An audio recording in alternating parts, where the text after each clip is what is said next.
Hey guys, welcome to my live stream. Welcome to my cactus live stream. Cactus care sowing out. I have a lot of stuff today, stuff that I didn't get to yesterday, or new stuff. And again, welcome to my live stream. I already deactivated the automatic translation, so I can see the comments in English. It's always confusing when you're suddenly in two languages. So yeah, great to be back, guys. The seedlings look great. Now that I have a working water sprayer again, I went and got some of that tape, like the flex tape kind of stuff, and wrapped that around. And now the water sprayer kind of works. It holds a little bit of water, but not much, but it's enough to water the seedlings. And they look good for it. You know, you can see at the seedlings that the water sprayer is working again. And that is great. I'm happy about that. And again, welcome to my cactus stream. We've been sowing out different types of cacti in the last 2-3 months. I have some of those that I want to go through. And I brought vegetables, chili. We have also sown out a bunch of chili, and I want to repot them. I want to give them a bigger pot today.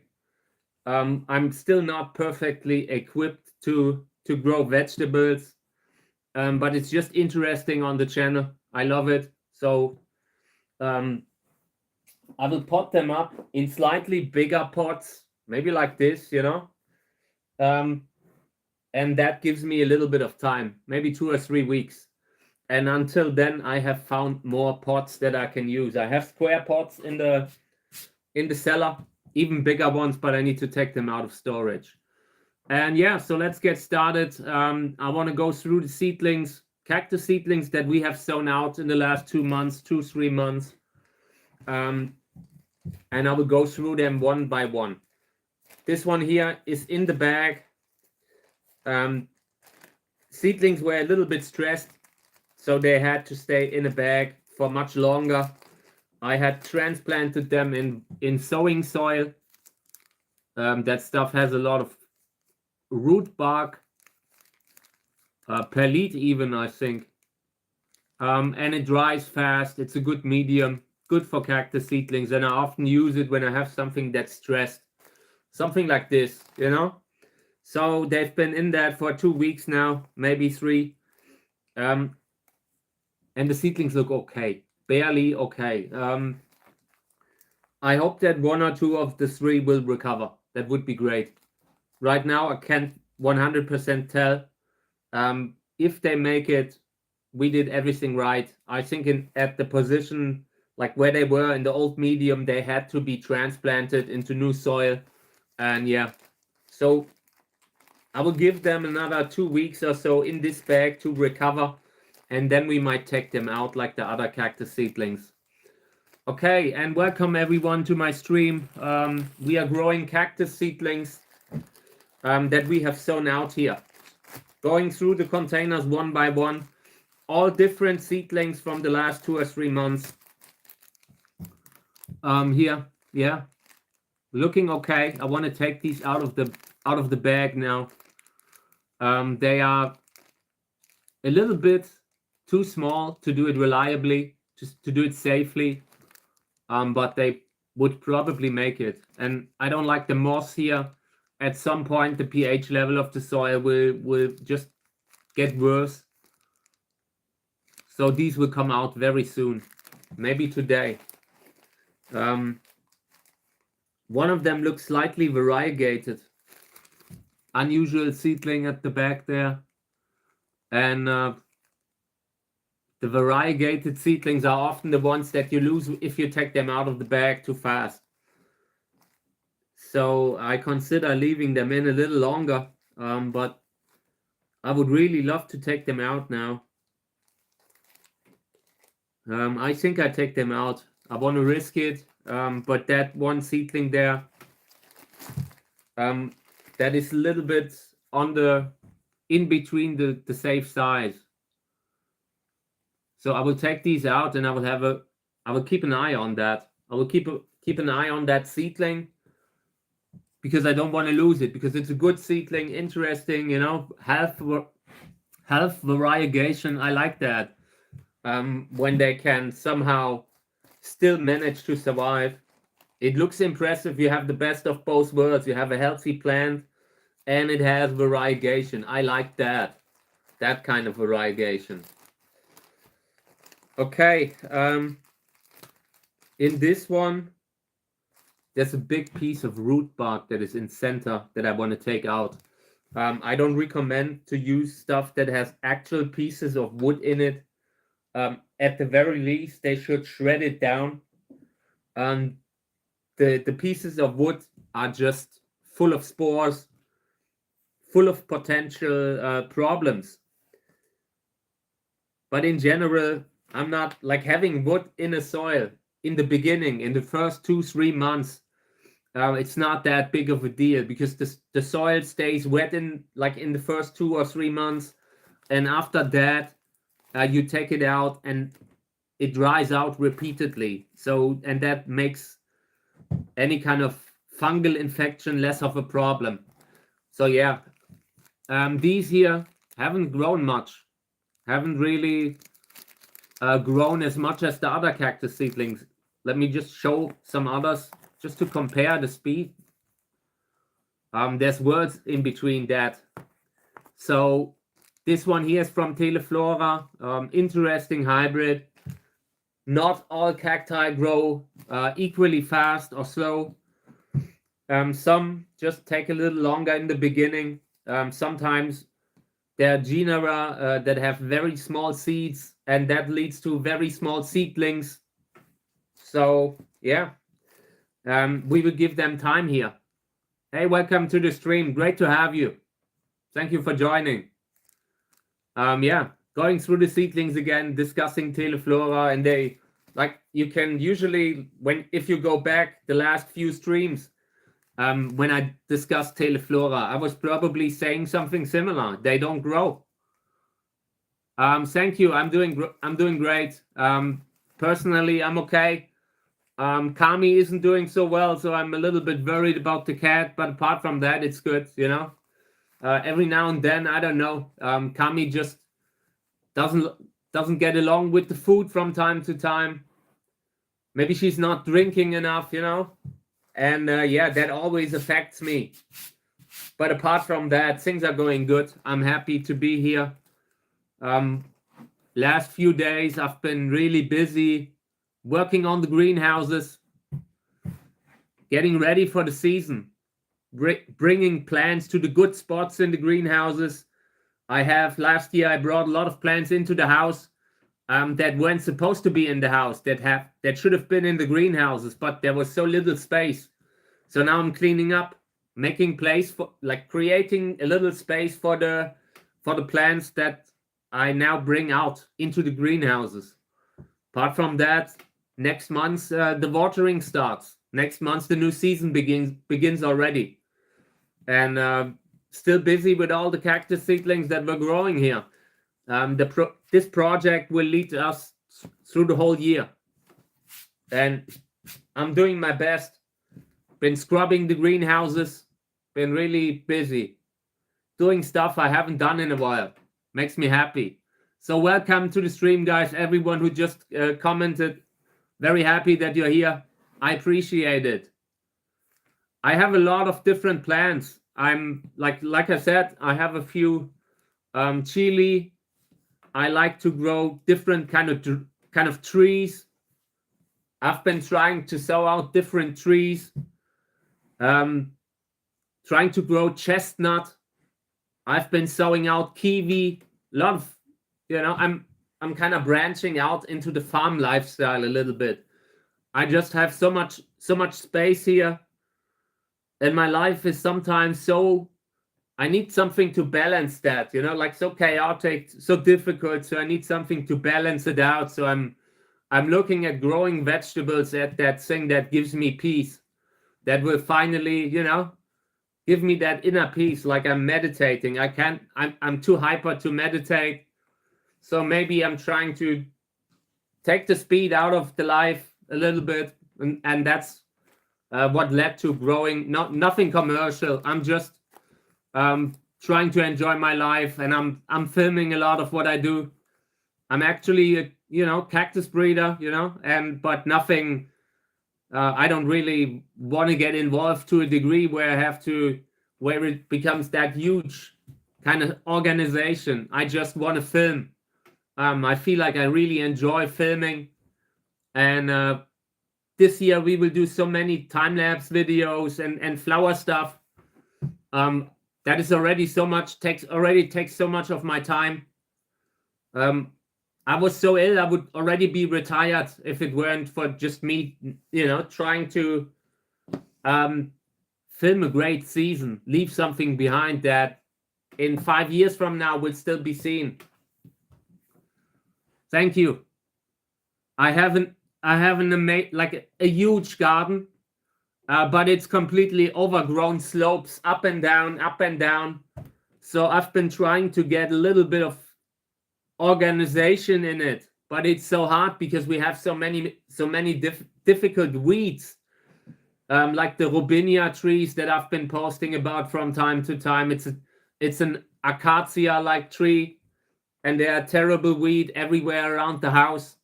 So every year we have to take them down, cut them back, and I've had Lyme disease so bad, I really have muscle problems, but there's nothing I need to get the jungle out of control. Otherwise it will also surround the house, surround the greenhouses. I just can't, I can't sit and not do anything, can't do nothing. It's just, I have, like, my grandfather built the house, and it's a big family, like the land isn't like really useful to build on it. But it's a beautiful place where animals live, and I make sure that there's a natural healthy wildlife. I do so much for the birds, and that kind of works with the channel. So yeah, I could really do a lot of good stuff here.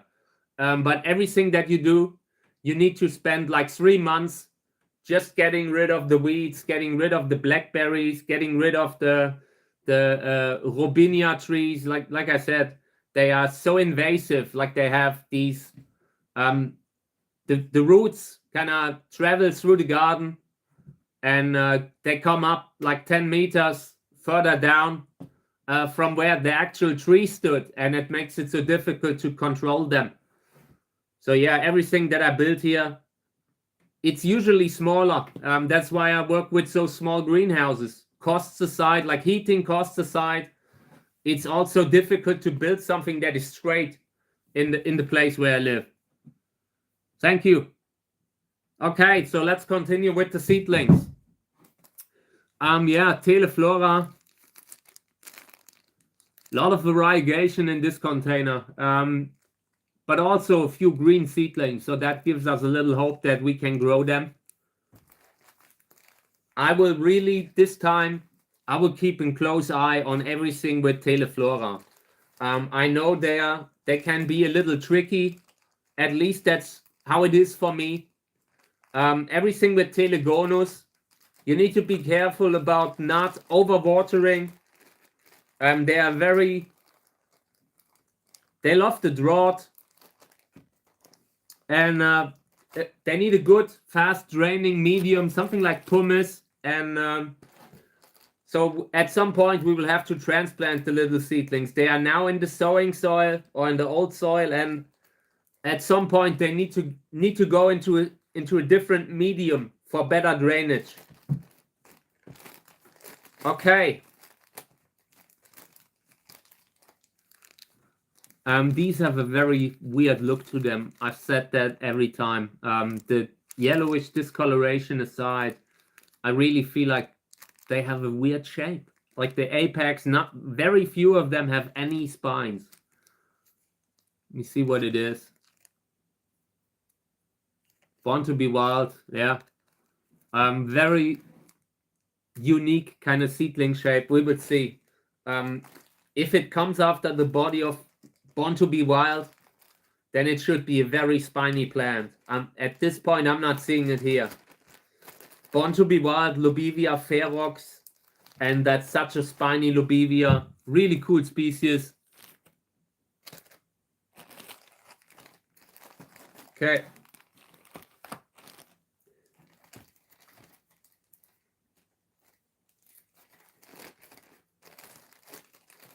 So in this container, most look great.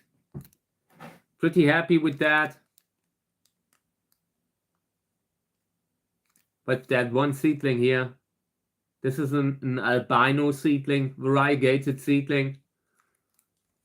Some of the others could also have some sort of a slight variegation. At this point, when you see so different kinds of shades of green, could be. So for now, I would love to take them out now. This is the size where you can take them out of a bag, out of humidity, wherever you have them. But yeah, that one variegated seedling, that one white seedling won't stand a chance then. That is what you gotta keep in mind. So yeah, what will we do here? Think I would take them out. Think I just don't care about that one seedling, the variegated one. It is so tiny, it would have to be grafted now. And when the seedlings are a little bit bigger, then we might do something like that. When I'm grafting seedlings, I actually like to graft on also relatively small grafting stocks.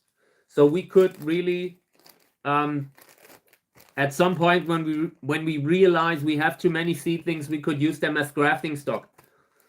So yeah, for now the seedlings are still too small for that though. And also it's too early to tell which seedlings you might want to sort out.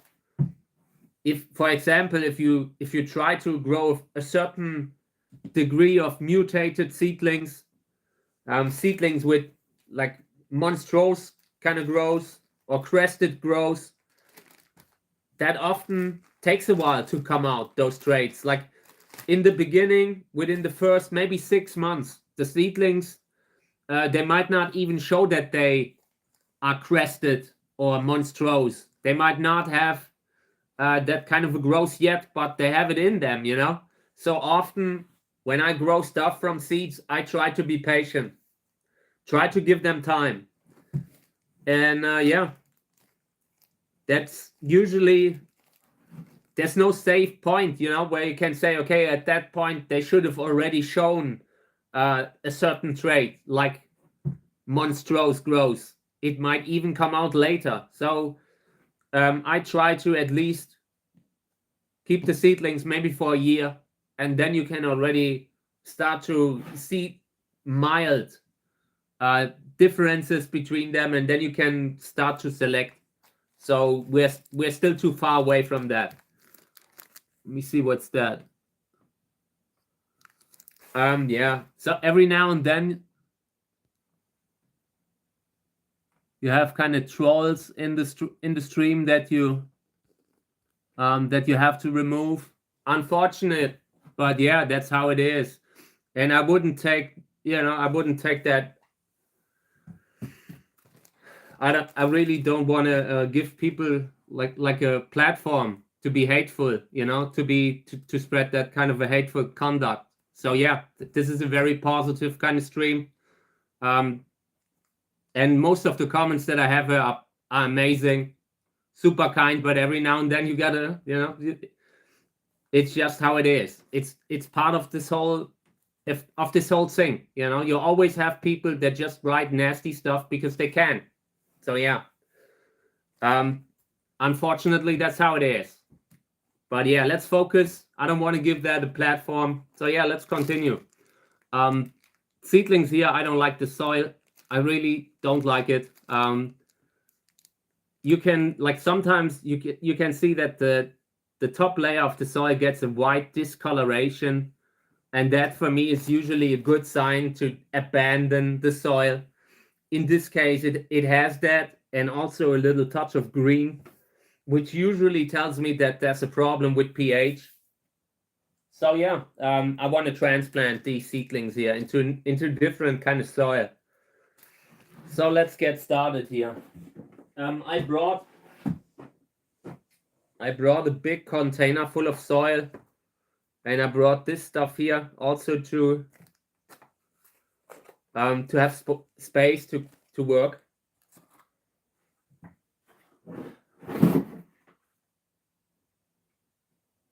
Okay, so we're putting them in sowing soil now. This is sowing soil, really good soil for sowing out literally anything other than the kind of plants that are famous for needing perfect drainage. But I like to grow a lot of stuff, a lot of different stuff in sowing soil, different kind of genera. But later on, there gets a point when drainage becomes much more important. But in the beginning, like first 6 months, that's not really a problem. So let's put some water in this soil. I want to have it in a little bit more humid, a little bit better to work with. When the soil is too dry, it sticks to everything, including the seedlings. Okay, yeah, and I would just move the seedlings into this new soil at some point. Reason that I transplanted, at some point, when you look at the soil, you can kind of judge what kind of problems you have in there. And for me, a whitish layer, that can be a fungal thing, that tells me to, you know what, this isn't worth the stress. Also because some kind of fungal growths, they can sometimes produce different chemicals that prevent other plants from growing healthily. So I really decided to abandon the soil here. Yeah. So I would just put them on top of the soil now. And then I will water everything again.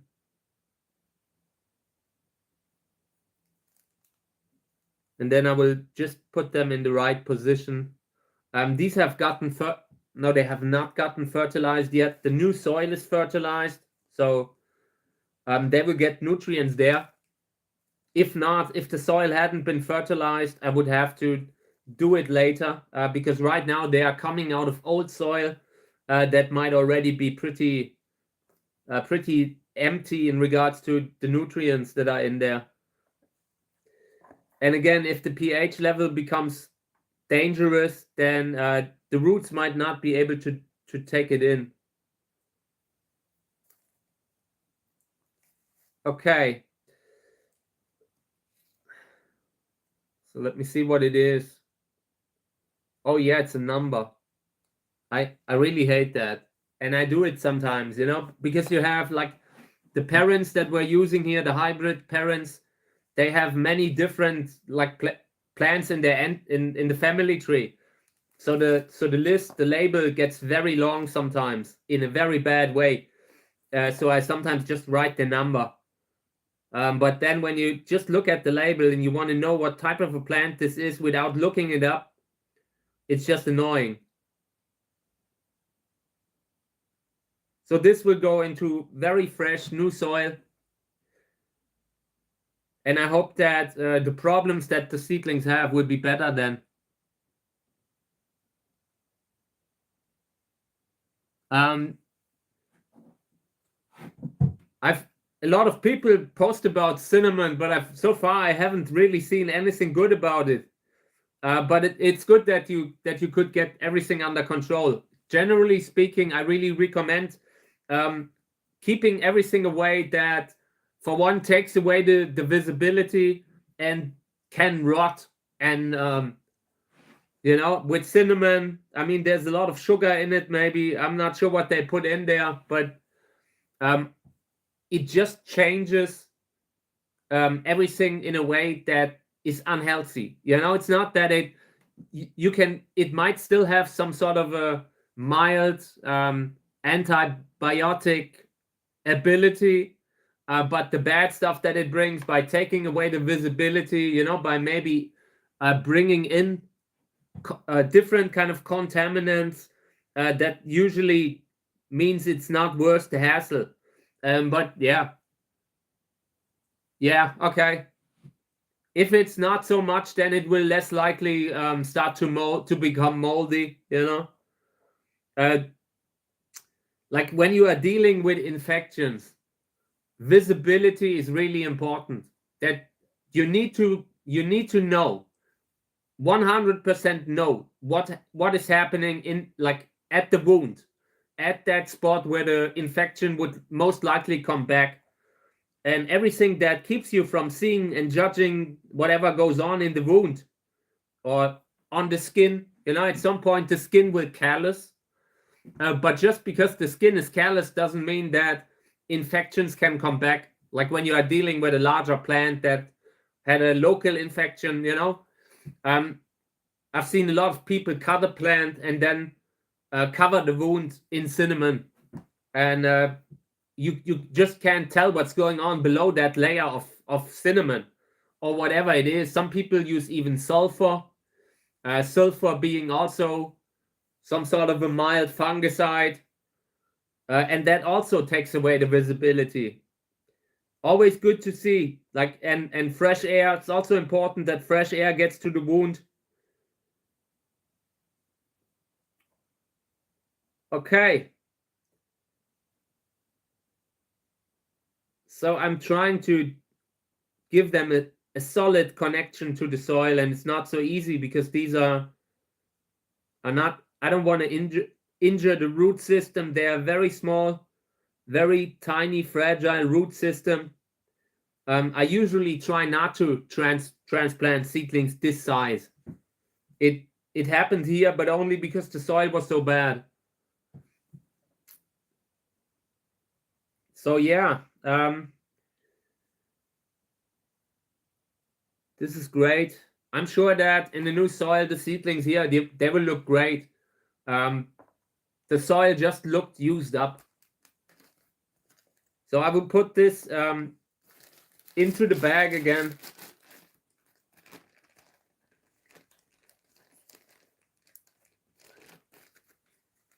In the new soil, these seedlings maybe have 3 months. They might have a good 3 months until I have to do something again here. Probably this will be all right for a while. Once the seedlings have the right size, I will take them out of the bag. Okay.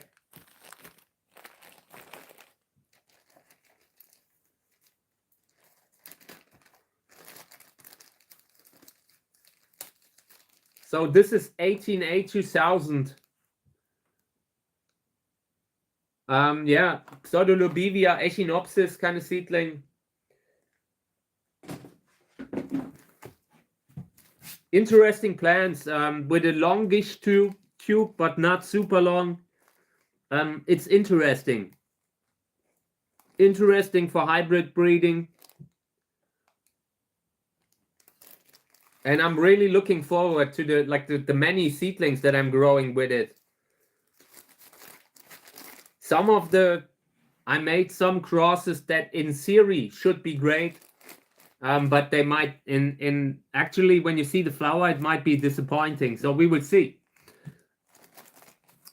That will tell me how to, like, in the future work with that plant, because I know that's a great plant, that it can produce good offspring, but sometimes you just have the wrong partner for it. These are very young, 2 weeks, 3 weeks, let's say 3 weeks, because they have already started to grow. Healthy green, very happy with these. This is good. One of the later batches that we have sown out on the stream.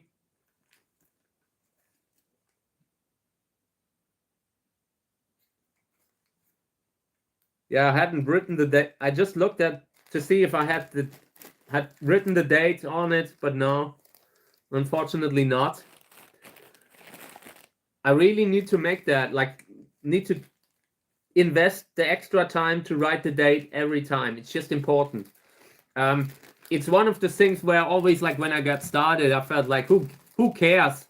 Who cares about the date, you know? It doesn't matter if these are 5 or 6 years old. I see how big they are, you know? But then when you're trying to just judge about the growth speed, for example. Like some seedlings, they don't grow at all for like 6 months, and it can help to take that, you know, to look at the date and say, okay, this is actually totally broken, genetically broken. Yeah, here also very young seedlings, looking really healthy. Like when I see a full container full of seedlings, that's always good. That's always a good sign that the seeds were viable. This is verse 11.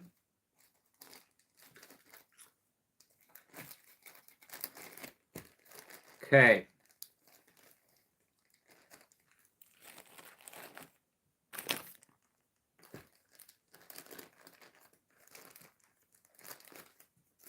So here's a container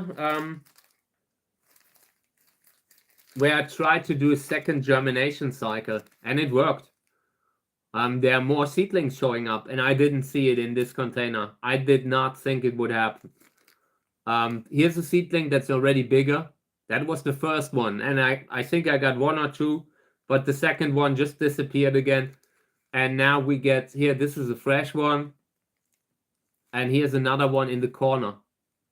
Don't put babe in the corner. So I would take it out there. I don't like when I have a seedling that comes up like very close to the edge. They often fall down, and you will completely forget that seedling ever was there.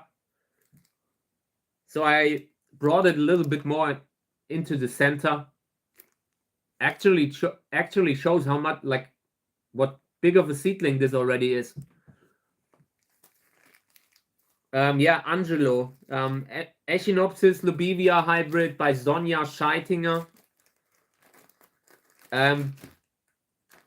It's interesting because it brings in Echinopsis, and it definitely has Echinopsis traits. But the flower is very similar to the lubivia hybrids by Rolf Autenried, you know.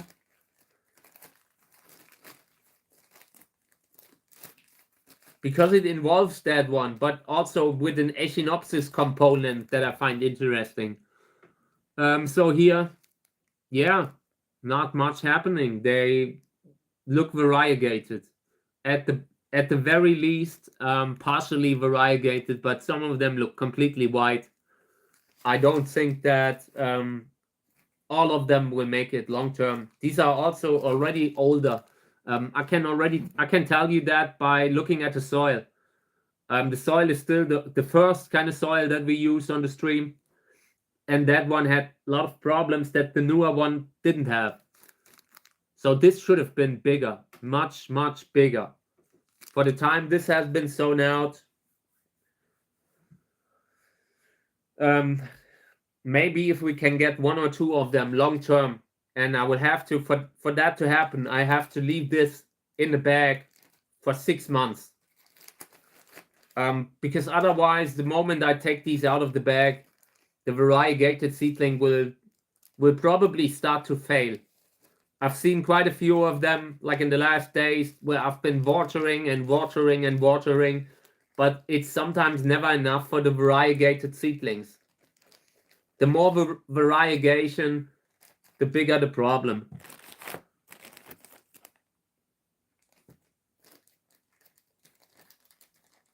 Okay.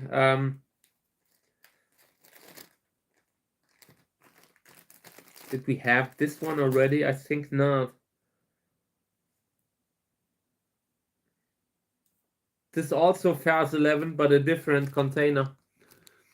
Does an F2 hybrid make a difference by looking at the flower? You sometimes go into the F2 if the first generation failed. Sometimes some traits only come out later on in the F2 or after the F2. So you can very often, it can be beneficial to do that. Like when the first hybrid cross that you tried to make and it failed to show traits of whatever parent you wanted to have, you know, then you can say, okay, we're going into the next generation, making a cross between two sisters of the same cross, and that can sometimes really make sense. You have a higher risk that some of the traits of the other parent come out. So yeah, it really depends. You do that on a case-by-case basis, and rarely, honestly. I have seen it being done like F2. I've seen Miss Plant doing a lot of F2s with the Sally hybrid, maybe to get out a more unique kind of body.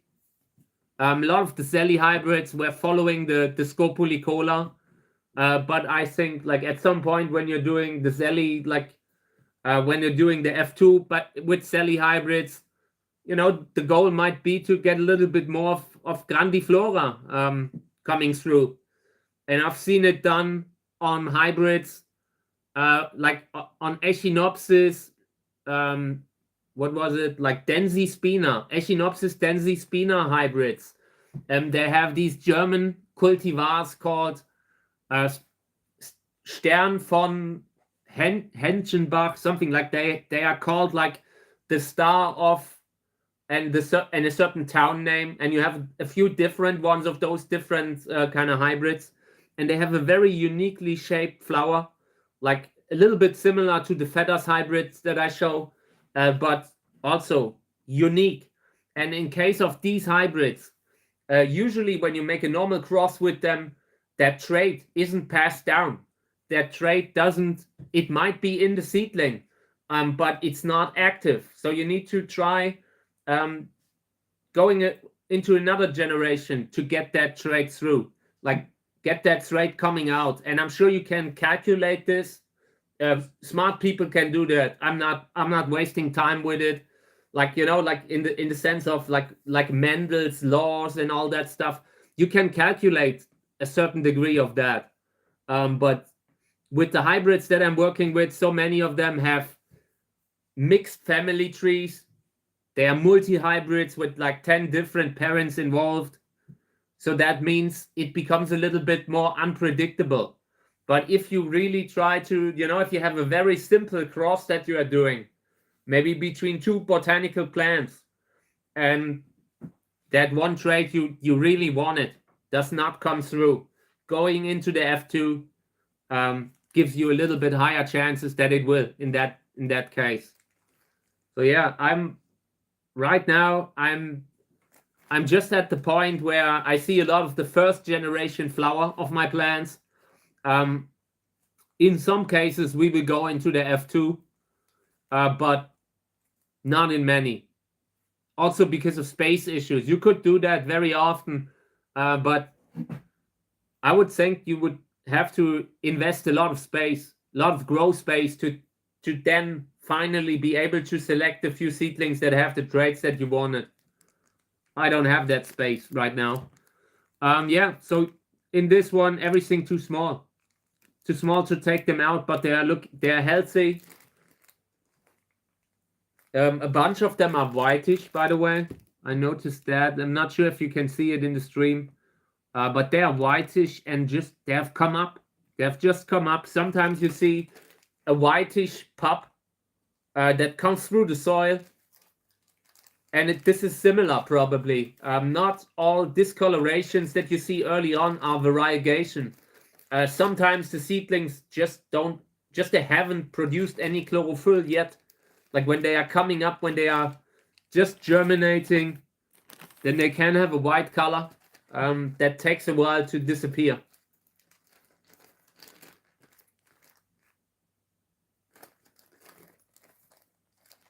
I've had this one already.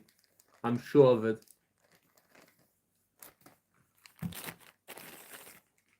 Okay, let's see what we have here. Also seedlings that are too small.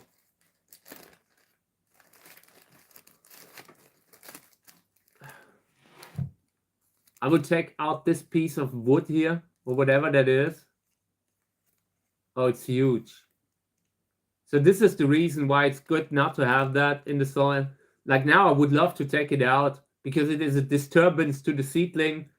It kind of bothers them, takes away a little bit of the light. But this is a huge thing. But if I pull it out now, I unroot all the seedlings here. So I will leave it, close it up again. Seedlings look bad, unhealthy, variegated, unhealthy, you know. So for now, this would stay in the bag. It has no chance to be taken out of humidity. Yeah, you would have to water all day long, and then you would then get into trouble with fungus gnats again. It would be the fungus gnat channel again. So really difficult sometimes. Okay, next one. I also brought seeds that I cleaned. The seed cleaning is progressing. Might do a little bit more today in the stream. So here we have seedlings that are coming up, and this is just very young. We will get some more that are slowly germinating just because I put this under the lamp. A good plant lamp can bring out quite a lot of germinations. Just, you don't even need to have that such a high temperature. Just the light that hits the soil, that hits the seeds, it can kind of activate them.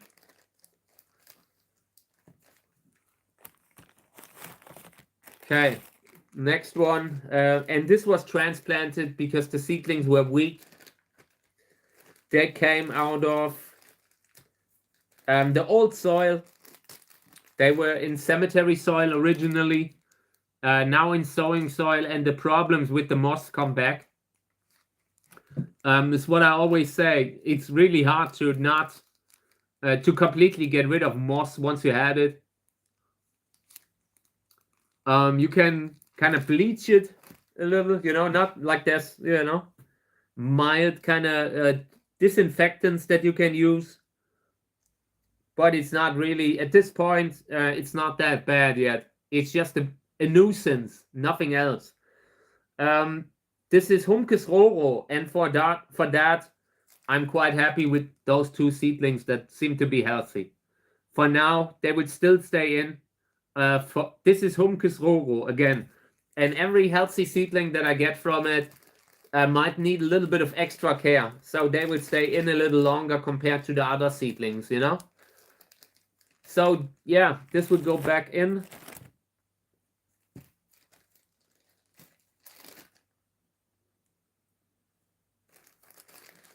And this one here has seedlings that were incredibly stressed from being in washed pumice. Then I transplanted and they still haven't recovered. Some of them have not. Here's one that I think I need to take them out. They have these little bite marks that they had from the fungus gnats in the beginning. So now when you put them into humidity, that can become infected. So now I need to take this out in order to avoid that these wounds that I see on them, that they become infected, and I need to spray them all the time. This is really the type of seedling that's so weak. I need to spray it like 6-7 times a day. And that might save me a few seedlings of that cross. We will see. So I take that out now. I couldn't keep it in because the little infections that the seedlings visibly have would lead to infection. It's just the way it is. Okay. Yeah, let's continue with the takeaway containers, food takeaway containers that we used to sow out.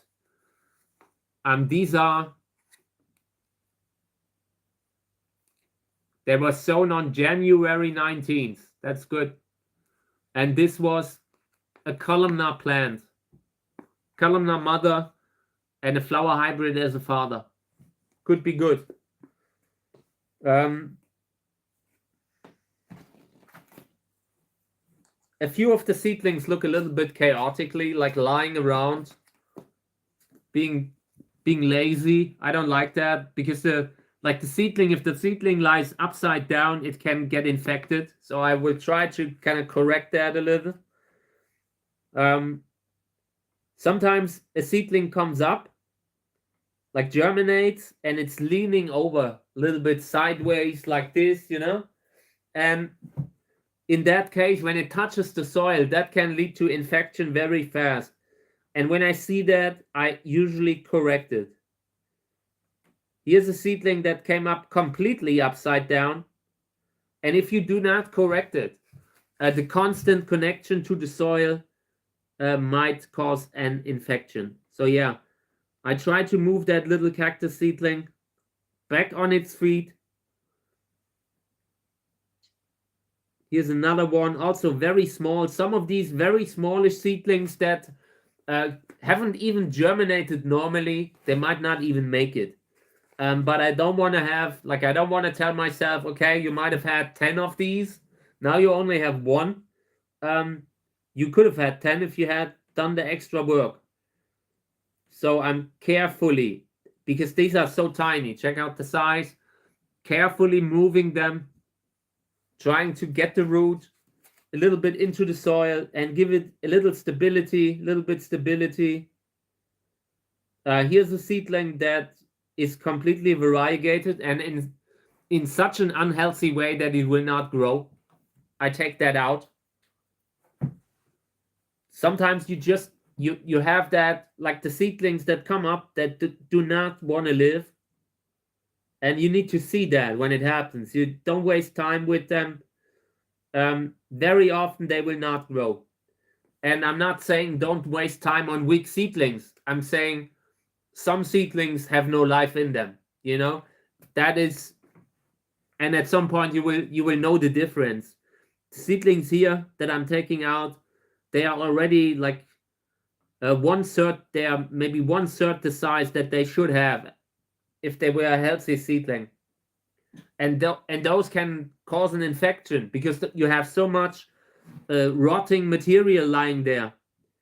Even if it's just small little seedlings, it adds up. And eventually you have that kind of damping off kind of stuff. Also connected to fungus gnats a little. I feel like they are always present when it happens.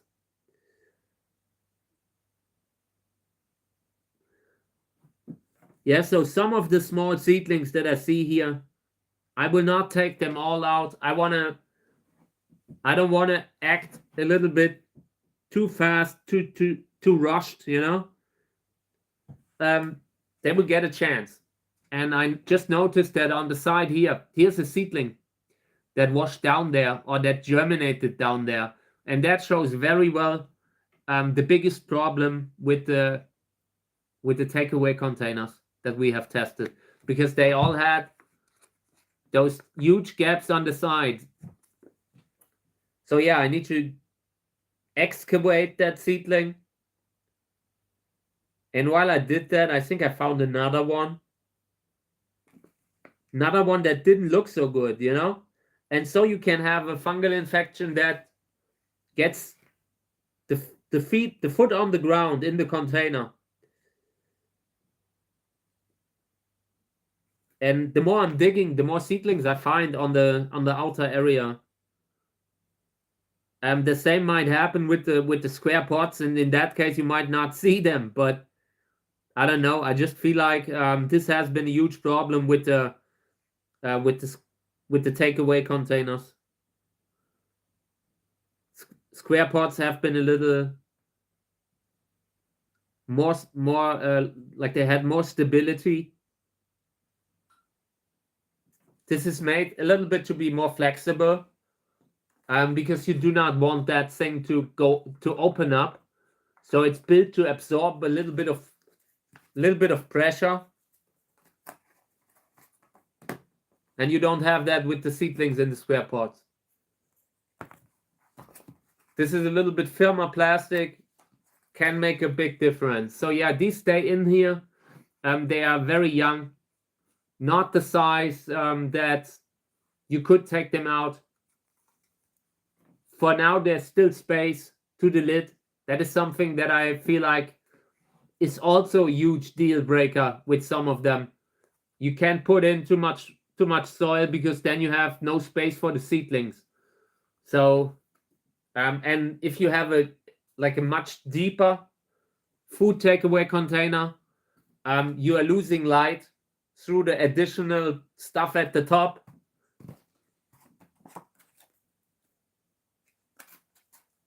Okay.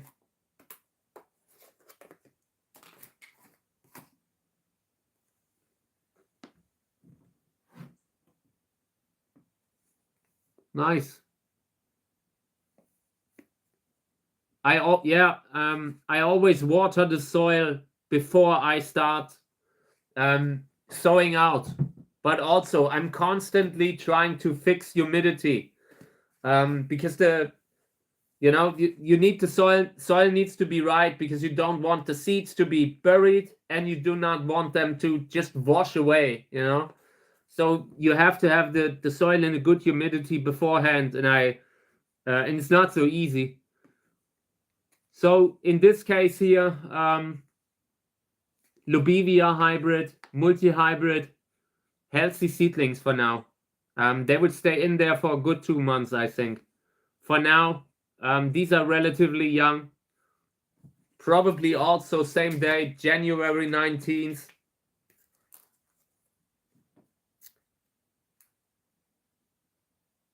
Everything looks a little messy here, also like in the other one. Always got to be careful that the seedlings, like the floor, the soil, that everything is clean, that everything is not infected. Okay, so here,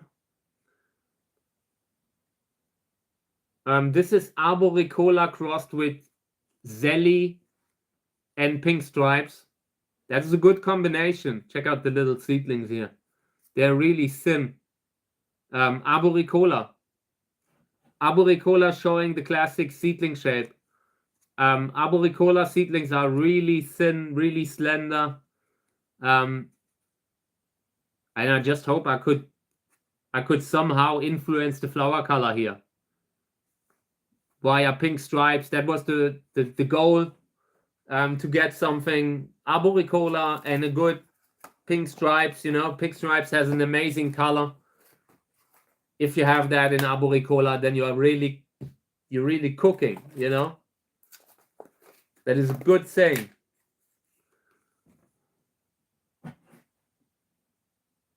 Looks great. So in some cases, takeaway container text works, It's not that it's bad. This is also a columnar mother and interesting flowering father. But that is really interesting. And the seedlings here, I have high suspicions about mutations. A lot of the seedlings here had mutations. So this is a good cross. And sometime soon we will start packing seeds. I have them here besides me. Hope we can do it today. If not, tomorrow. So in this one, now here's a problem. So I transplanted seedlings into sowing soil, and this time I wanted to just test. I wanted to test how the seedlings will do in this one, like to recover. They were in square pots before, square pot and a bag, and then I transplanted them here. And here, these are fungal infections where the seedling disappeared. I don't think we lost the seedlings due to fungal infections, but the fungal infection was just a result of the seedling not making it. They had been incredibly stressed beforehand and had problems with fungus gnat, that kind of stuff, So I would take that out now. And I consider taking them out of humidity, because I have some suspicion. Sometimes you can have the fungus gnat, they can jump into the new, like through the seedling, Sometimes they're sitting in a seedling, you don't know it, but they had already eaten a little channel into the seedling. That can happen. And when I take them out of the humidity, when I remove the lid, that risk would be gone. that would instantly kind of end that problem, but it would bring other problems because the seedlings are a little bit too small. So yeah, but I think we will take them out. These will be brought out humidity now. Just because I don't like that we lost so many seedlings at once. It's not only about the fact that we lost them, but we also have mold in there now. It's starting to become a little bit toxic, a little bit unhealthy for the good seedlings that we have. So this will stay open. I almost closed it again. So yeah, and I need to instantly, this needs to be sprayed all day long. I've just had a container that I wanted to bring in the stream to show it to you, because the seedlings they looked worse and worse, getting like, you know, when they start looking shrinkly, I don't know if that's a word, but you know, they looked like when really bad. So you get into that position where you're unsure if you're watering too much or not enough. So I said, you know, in most cases they need more water, and so I sprayed them, and within 2 days they recovered now. So even I, with a lot of experience, sometimes I get into a situation where I see seedlings not doing well, and it can have multiple reasons, different reasons. Hey Robert, welcome to the stream. Great to have you. I'm all right, thank you. A little worried about Kami, because she's old, and I don't know, doing my best with the pets, with Kami and Mika, and yeah. But at that age that the cat has, every now and then she gets these phases when she's having a bad day, and that you can't do anything. Then I hate that feeling. I always whole day I'm on my feet to help to do something for the animals, and I hate when they're not doing well. Because you can't do anything then, and I can't enjoy my life then, really, because I'm always worrying about the animals. So yeah, I hope Kami has a better day later. It's just at that age, you deserve to have a few bad days here and there. I don't know. But yeah, here in this one, a lot of seedlings. This will become a problem probably very soon, because the seedlings now, when they are starting to grow,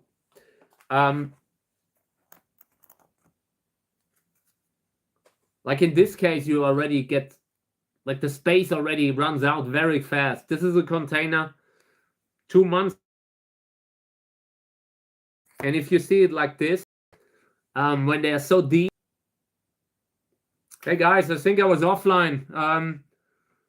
The mobile internet kind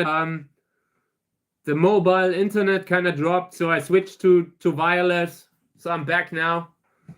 I'm not always using wireless because it's a little far from the router. But for now it works apparently. So yeah, welcome back. I'm back. Thank you guys for waiting. I apologize, but somehow the mobile internet had a bad day. But yeah, that gives me a chance to talk about positive stuff like seedlings growing and running out of space in this thing. I feel like the fact that you have to plant them so deep becomes a problem later on when they are growing fast. So we will have to transplant them very soon. Apart from that, they are very young, too small to take them out of the container.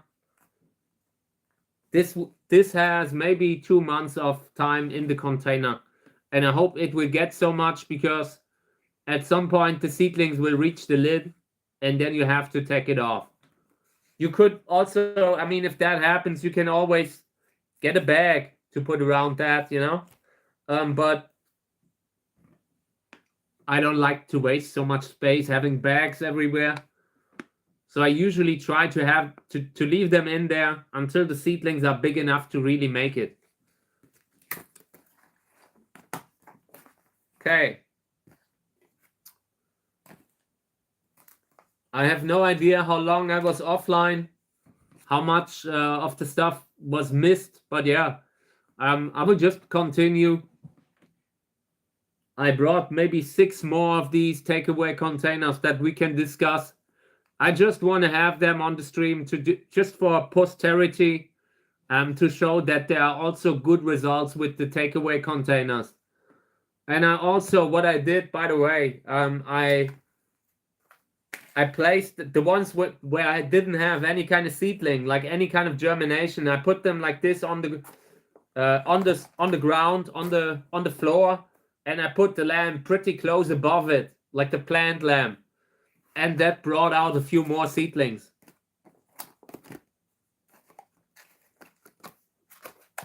Okay, and that, by the way, that is not bad. That you have something, even if you would place the lamp on top of the container, it would still not be so hot that it would be dangerous with the LED. With most LEDs, it often induces germination, but also fire risk. Make sure to do it right. Follow all safety instructions, whatever they recommend with these lamps. So yeah, these need to be in the container for a little longer. Little cactus seedlings, Gräsers Erfolg hybrids, ruffled flowers with reddish color, and in this case crossed with Amun-Re. That could be great, but I'm not 100% certain if the seedlings here are actually true hybrid seedlings.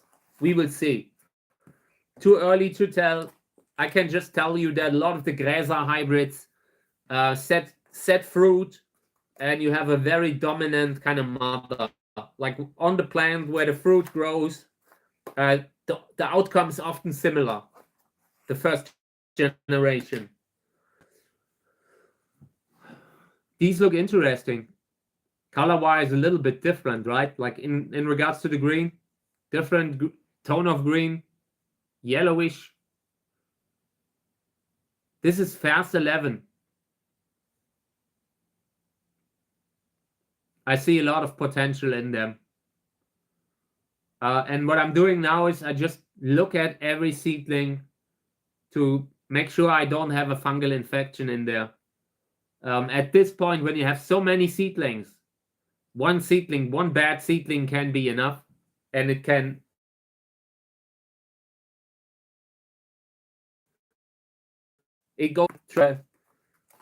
infect the other seedlings nearby. And from there, it can go through the whole container.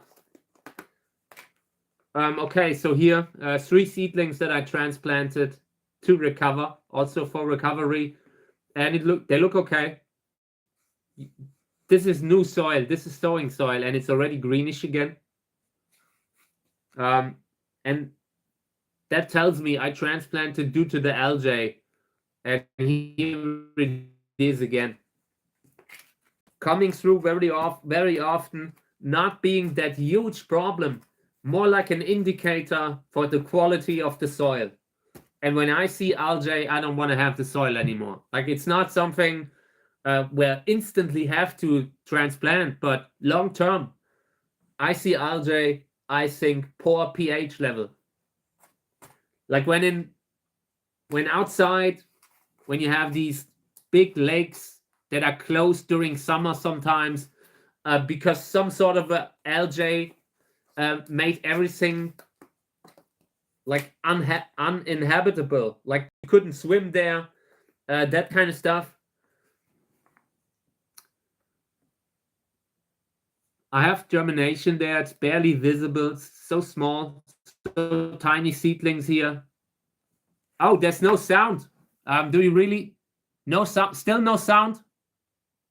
I apologize. I'm not sure why.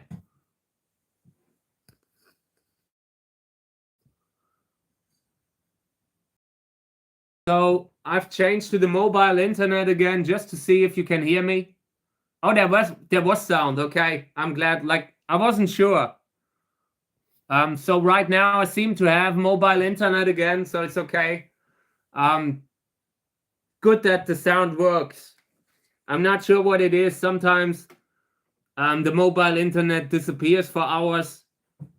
I've had sometimes days when it wouldn't work for like weeks. I've had weeks where it didn't work. But in the last time it's been somewhat stable. So yeah, these are very small. Here on the side is a seedling that is looking like milky. Milky is what I can describe it. Sometimes reddish, transparent, you know, like that. And that shows you that the seedling's gone. And don't confuse that with variegation. It really is, you can see that something is just the skin and not a lot of healthy tissue inside. So I need to take that out. Apart from that, there are two more little seedlings in center. And here's a seedling that came up too close to the edge. I want to transplant that one. And carefully, because these are so small,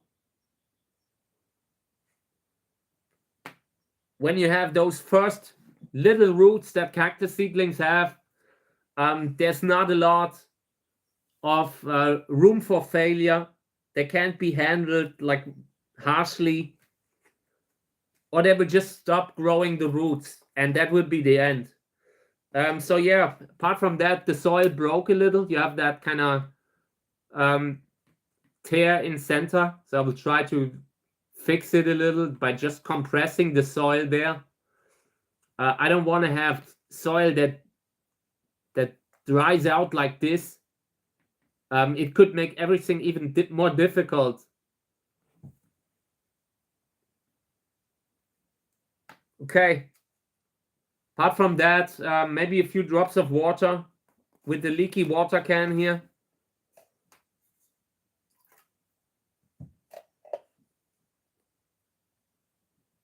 Okay.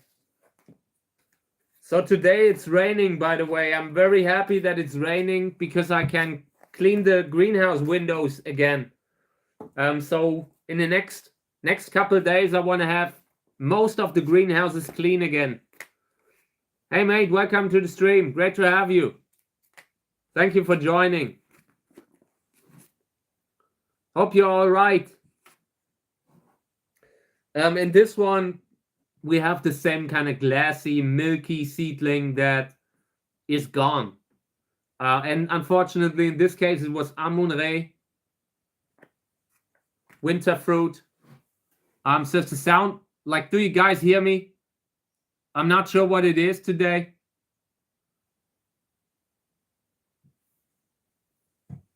I should actually, it shows that I'm online. Let me see. Let me see if I can switch back on the wireless. Okay, yeah, I'm not sure what it is here. Robert, maybe it's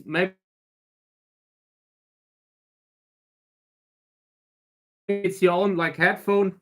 Somehow there were connection problems. I'm not sure what it was, but yeah. So unfortunately, the only seedling that I had here is not looking good. Oh, I hope the car's all right. I had to sell. I sold my car. I wouldn't be able to pay all the car insurance and all the like the taxes that you have to pay for the car. I'm glad that I sold mine. It was always like there were times in my life when I was really having issues to pay the car insurance. Like I had like at the time. So yeah, in the last years I'm driving less and less. So I hope your car's all right. Seedlings here, arboricola seedlings. Look at the thin diameter.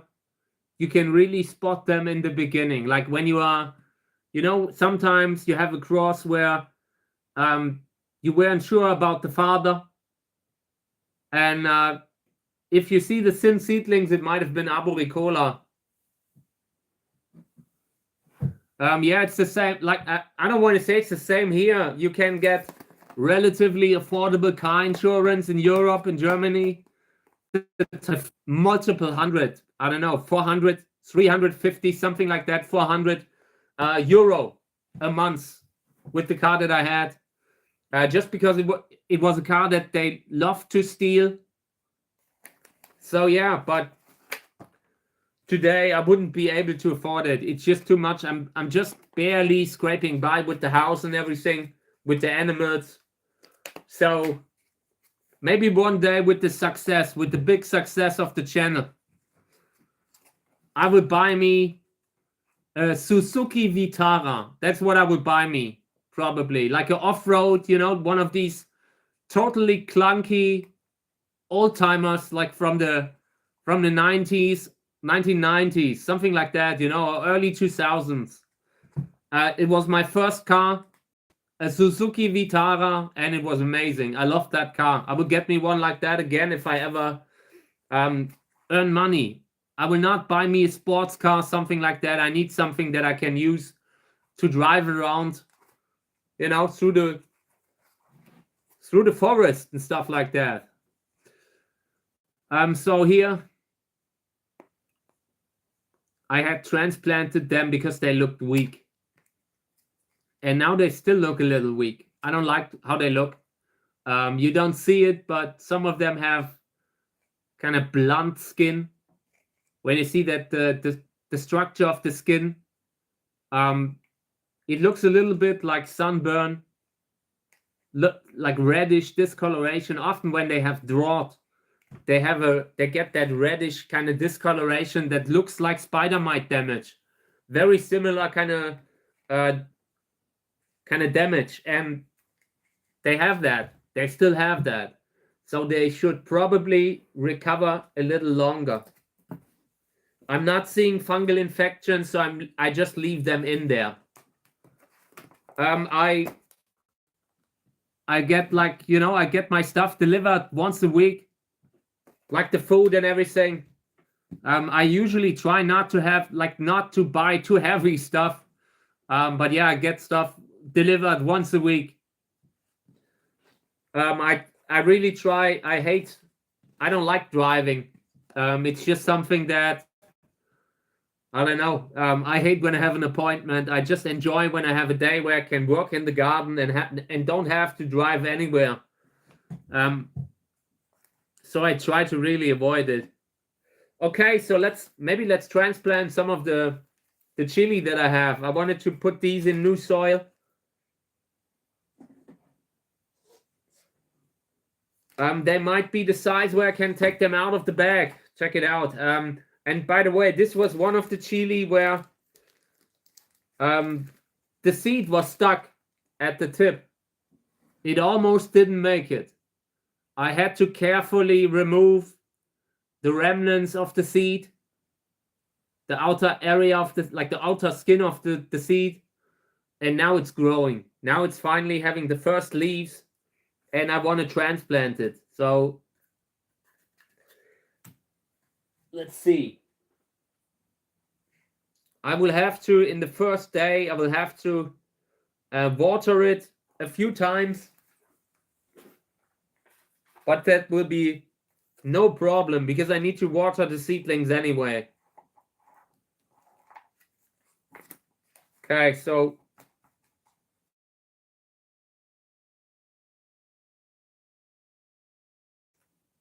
chunk of soil, trying to keep everything loose and flexible. And at some point, very soon, we might have to repot them again. Okay. Self-grown chili. At a time when nobody else is growing chili. But I really like just doing something, Sowing out for the sake of sowing out. Okay, and this needs to be sprayed very soon. I want to give this some water today, like within the next couple of hours. Okay, this can be reused. I have another one that I wanted to transplant, but I used the pot for something else, so maybe I'm doing that another time.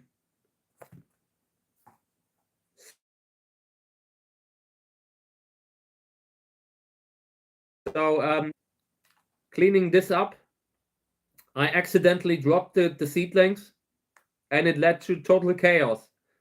Total carnage. Had 3 different containers on the floor in my living room, like soil and everything. It looked like terrible. So I tried to fix what I did there.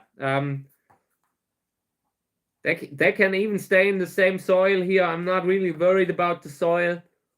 I just want to have it, want to be able to have the seedlings potted up again. Might still need to correct the labels long term, have a look at the labels again. But for now, I just want them potted up, because if you fall over them, if you drop something like this, little seedlings, you are racing the clock beginning. You can leave a seedling like this maybe for a few days, sometimes a few weeks, but the longer you wait, the more likely you will lose them. You will forget about them. At some point, you will find a pot with seedlings that were alive once. So yeah, I watered everything to get the soil to a level where I can easily work with it, where it's a little bit flexible. Trying to take apart the bigger root balls, like with multiple seedlings, and carefully, because the roots, they rip off so easily.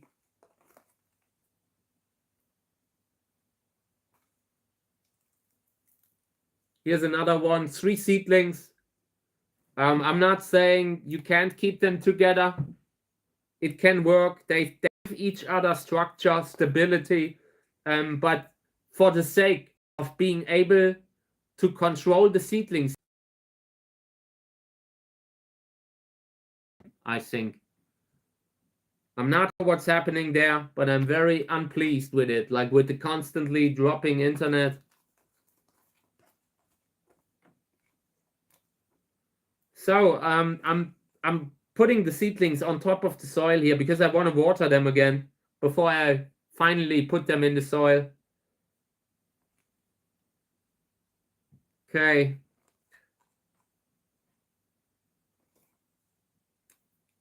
After the stream, I will try to find out what happened with the connection here.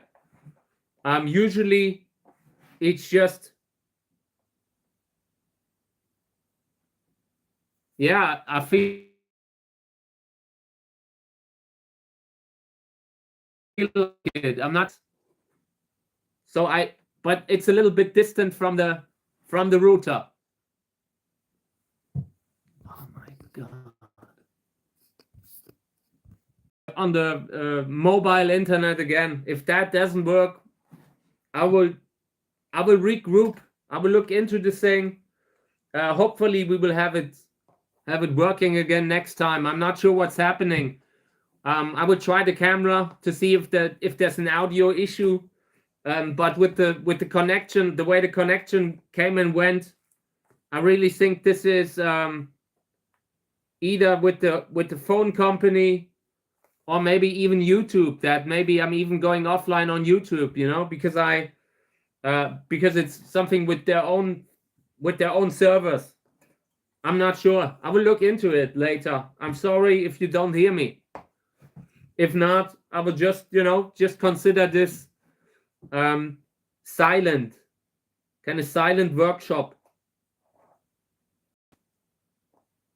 So yeah, I would start putting up the seedlings here. Okay, I have the Wi-Fi turned off now.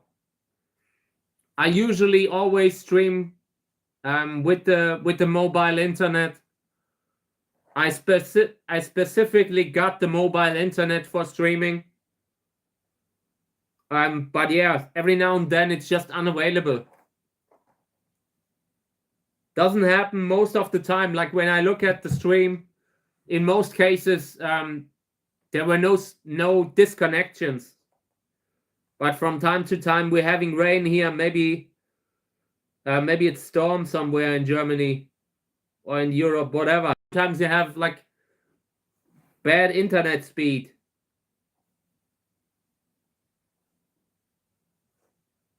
Okay, yeah. Now it's on the mobile.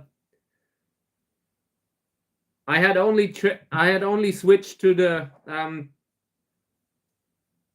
wireless because it went offline earlier. Okay, so yeah, I was transplanting the few seedlings that I have here. And I need to write labels for these.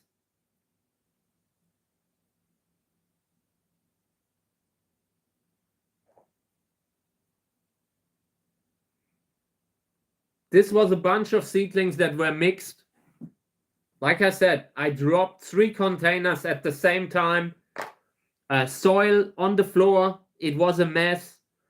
And now I have put them together and hope that later on I will be able to distinguish between them. So for now I need to write both labels here, because that will give me a little, like at some point I'm 100% certain I can tell some of the hybrid crosses apart. You just learn a little how they look when you grow them.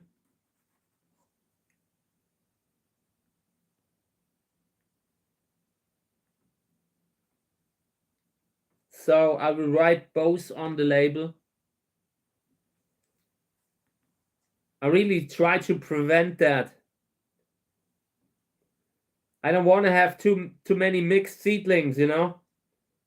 I'm growing stuff from good breeders, and I want to repay that by keeping an eye on them, by being decent with the labeling and all.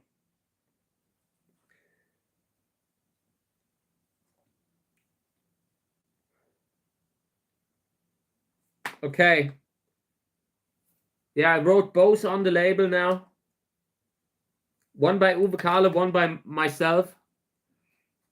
And I'm pretty sure I can tell them apart, because my seedlings have a different body usually, because I'm trying to get different kind of hybrids, you know. So at some point I can easily tell them apart. For now, they will go back under the plant lamp. Okay, yeah, I wanted to transplant another seedling here, another chili, but unfortunately I'm out of pots here. So let's put this away, and I want to show you the seeds that I brought. I've been cleaning cactus seeds again, and I wanted to show the result of my work. So I did a second cleaning because the seeds were not clean yet. And now you can see here, these are all little cactus seeds, columnar cactus. And I still see some stuff in between that isn't supposed to be there with the seeds. So I would clean it a little bit more now. I brought a piece of paper, and I always clean seeds on a piece of paper. So I would just put that on there. And that gives me the ability to roll the seeds around a little, because the seeds are roundish and the other stuff, a lot of the other stuff isn't. So I can very carefully clean this a little. And then I will bag it. And then we will I will grow some myself, and some others will be donated. I've been working on that for weeks now, for months actually, and we're getting to the point when I'm almost through. Yeah, some of them are really big. This is all just from the current season.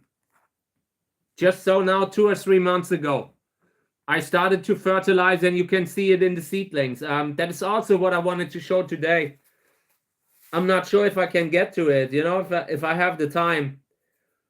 But I brought a lot of seedlings here that I've been spraying a few times a day, that I've been fertilizing on a regular basis, like every 2 or 3 weeks.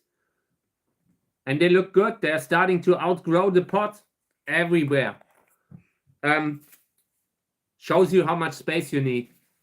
Shows you how much space you need as a cactus, as a breeder.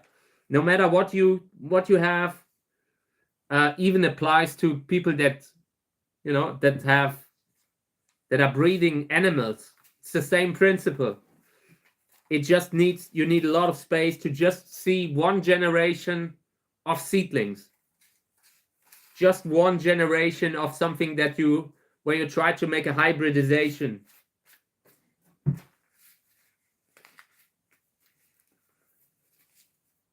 But yeah, that also allows me to later, when I have a lot of good seedlings, when they are a little bit bigger, then I can say, okay, maybe I'm giving away a few seedlings here and there to other breeders who have more space available and can grow them. But to do that, they first need to get to a safe size. A point where, you know, like the seedlings here, you can't really send these over the mail without having risk to the seedling. I want them to be a little bigger. But at some point, I will need to find ways to sort out here. There's so many good hybrid crosses that we're doing. And I don't want to stop, you know. I want to continue sowing out. So we have to let go of some things too. Get rid of some plants that where you just need more space for. Sometimes you can get amazing results with, let's say, look at the Sowing hybrids in Australia. Sowing hybrids, they have immense potential. You look at Flying Saucer, has a Sowing in it.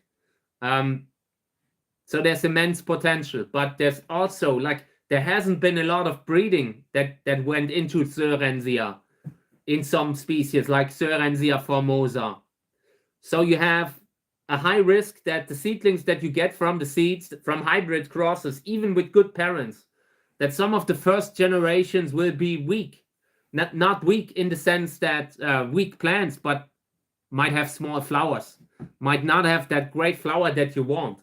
But if you have the space and can say, okay, we're growing 30, 40 different types, let them all flower and pick the best 5.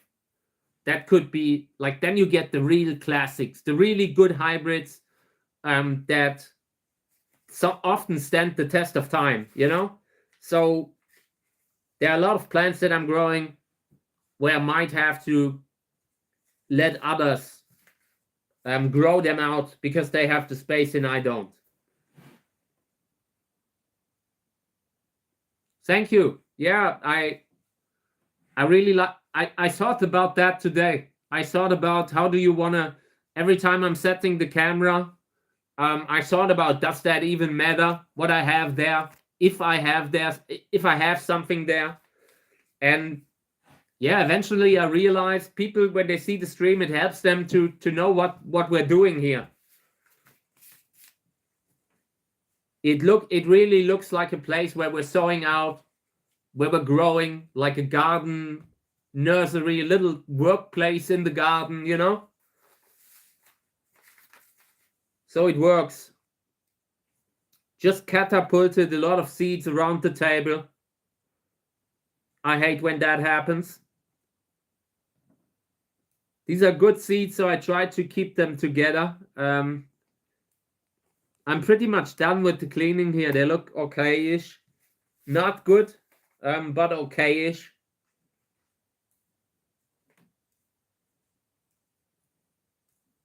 This was a pretty big fruit, so I will have to look into the parent.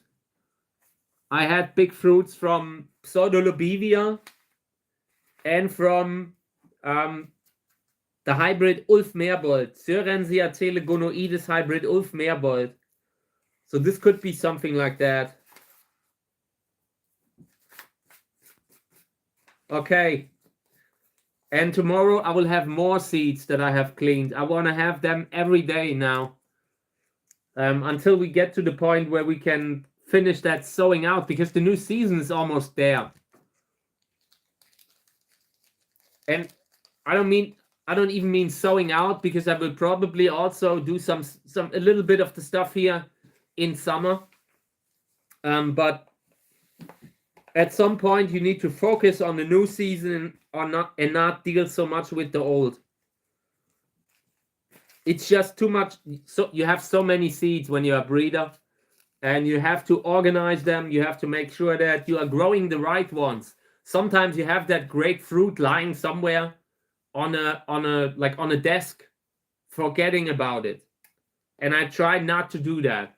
I have recognized that with myself. I was always doing amazing hybrid crosses, but then I was at some point I got frustrated because it took so much time, so much work, and then I just forgot about the seeds. I had the seeds somewhere and just forgot about it.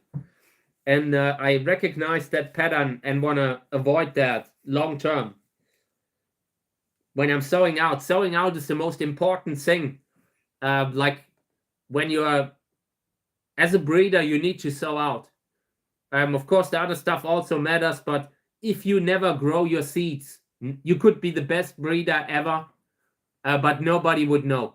You could have that unique plant that nobody ever saw, something like that, but you have it on a desk because you failed to clean the 200 fruits that you had. And that is the type of stuff that I want to be on top of in the future. And that's also why I'm growing so many. I want to be in that situation where I can. Sometimes you need to grow them for a while to know what the good ones are. Sometimes you just can't look at the label and know 100% that the cross isn't worth your time. Some of them can really positively surprise you. Okay, so here are some more. Wanted to do the same here. I'm not sure how long I can continue like with the streaming. If the battery is empty, I will end the stream within just a few seconds. And if I'm not getting that kind of a notification on my smartphone, I will just continue. Trying to get the seeds on the piece of paper here. And this was a lot of seeds, but also not very clean. I already did a second cleaning, and it's still not clean. Sometimes you need to invest a few more rounds of cleaning. Usually when you had forgotten about cleaning the fruit. Okay, this is Ulf Merbold, hybrid with Sörensia telegonoides by breeder Rainer Heise. Really good breeder. But unusual hybrids, like telegonoides is a rare species that very few have been working with. They take long to flower, so there are very few breeders that have that species, because for one, very few had the plants in the beginning, because it was such an obscure species that people didn't really look into it. And the breeders who had them, they sorted them out often because they take a while to flower. They need to be a little bigger. They're not Cantora. Not everything has to be Cantora. I often have talks about hybrids, and they always, they look at a flower and say, yeah, but at that size, Cantora would have already flowered much earlier. Not everything has to be Cantora. There are too many Cantora hybrids already. And if I can get a similar kind of quality of flower on a totally different hybrid, I would take that over Cantora any day. Cantora is great. I'm a fan. But you always have to look at what kind of a species you are growing there, or what kind of a hybrid you have. Sometimes the body is even more interesting than the flower. There are some interesting hybrids that are just a unique creation between two different, entirely different plants. And that's why it is worth to put time and effort into growing these obscure species like Telegonoides. Sorensia telegonoides. And this was the biggest fruit. This was the fruit that also had Telegonoides as a father. Means I pollinated the flower with pollen from another hybrid of Sorensia telegonoides. And that, to no surprise, had the healthiest kind of seeds, the most seeds. And this here, this could be 500 seeds easy. It is rare that you have these kind of big fruits. In this case, it was just maximum compatibility. I can't say it. Compatibility. They were compatible. That's what I wanted to say. They were perfectly compatible. Sometimes you just gotta not say the word at all. It's just there's some words that I can't say. Like as someone who was born in Germany, some words I just can't say. It breaks my. I have to move my tongue in ways that isn't natural for me, like with the language that I learned. So sometimes, every now and then, I have a word that doesn't come out. Okay, cleaning these here, getting really close, but there's also a lot of this organic stuff in between. Probably still from the fruit. This was such a big fruit. And the bigger the fruit, the dirtier it can get if you forget it. Within short time, a big fruit will start to melt, dissolve everything. If you have it in a paper bag, the paper bag will be dissolved. And then you have to really invest time to clean it well. And that's what we're doing here. This was already the second or third attempt to clean it. And there's still some stuff left. So often easier to clean them right away when the fruit's very, very fresh. A picked fruit, you can clean a picked fruit, the seeds in there, within a minute, really a minute. But if you wait too long, it takes 20 minutes to wash a fruit. You have to separate the seeds from everything that shouldn't be in there anyways, because at some point it will melt. Okay, yeah, I will continue to clean these. This will be a job for a good half an hour, maybe. I'm not sure if we can do it today, but I will continue cleaning them tomorrow. This is a good kind of seeds, you know, good kind of mother plant. People were amazed by the flower videos that I filmed in 2025. So it's good to have seeds of it, finally. So many people have been asking about it. And we will see what we do with them. Because this is an interesting species. There are very few of them around. A lot of, like I said, professional breeders. They have just judged everything by the standard of Cantora, and that led to sorting out of plants that would actually be amazing. Sometimes you have to give them the time they need. And the plant that I have, it doesn't have a huge pot. It might have already flowered maybe 2 years ago if I had given it a bigger pot. So they can flower pretty early. It's not totally impossible that they flower early. Just less likely than it is with Cantora. Okay. Yeah, I will continue with that tomorrow, I think. This will take too long. Let me see how much I have left. 30%. We might be able to do it. So I will continue to clean a little, but at some point I might cut the stream short.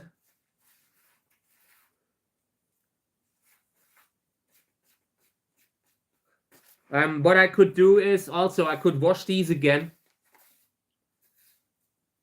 That every time when you clean seeds, some of the organic debris that you have in there, it gets stuck to the paper towel, and that allows you to just scrape off the seeds, leave everything that isn't seeds behind. So I might actually wash it again, because this is just too dirty still. I don't want to have the seeds like lying here forever. They now need to be bagged up. So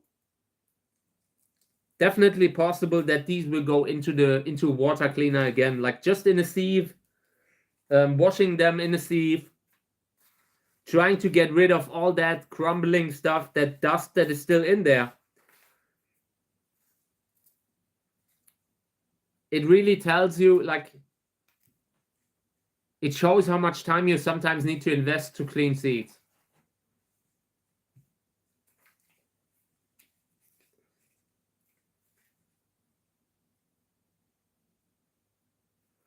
Overall, I think I had 7 or 8 different fruits on that hybrid, on Ulf Merbold. So very fertile, but it wasn't fertile all of the time. With telegonoides, you always have to keep in mind it could be self-fertility. But the fact that I had such a big fruit here and very small ones with other parents makes me think that there's some, that it is able to, that you can influence how many seeds are in the fruit, that you can influence, like by picking the father, that you can see that in the fruit, depending on what kind of, how closely related the father is that you used in a hybrid cross, the bigger the fruit, the more seeds you have, just because certain species, they are made for each other, so you often have perfect compatibility with those, and with those you will get more seeds. And if you have self-fertile plants, they will have a full fruit all the time.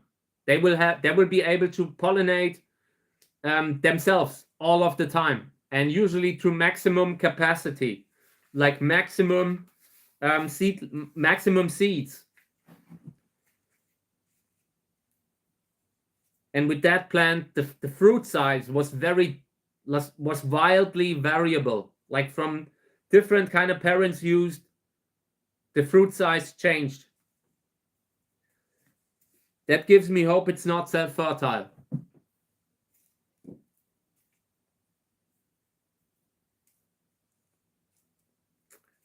So now when I'm done with the stream, I will have a look at Mika and Kami, what they are doing. I hope that Kami's all right. Like I said earlier, she hasn't been doing so well. We had a really good 2 months, like where everything went well. So I just hope things will continue to get back to normal with her. But yeah, when you have pets that are so old, you have to take one day at a time. Okay, guys, I think this will be enough. I appreciate that you were here. Thank you all for spending the time with me, as always. Yes, thank you, mate. I appreciate it. I hope your car is driving again, and it's not getting so expensive. I feel like it's a little stronger right now. I'm not sure what influences it. Every now and then, it might be something might be draining the battery, like an app. I have a few different kind of apps that I'm running, and every now and then I think Facebook alone is drawing the battery sometimes. All that espionage software takes a lot of electricity, so very often suddenly the battery is empty. Thank you, guys. Have a great day, everyone. Take care, everyone. Also, Robert, hope you're all right. All right, I'm going offline. Thank you. Have a nice day, everyone. Until tomorrow. I will be back at around 10 tomorrow. Thank you.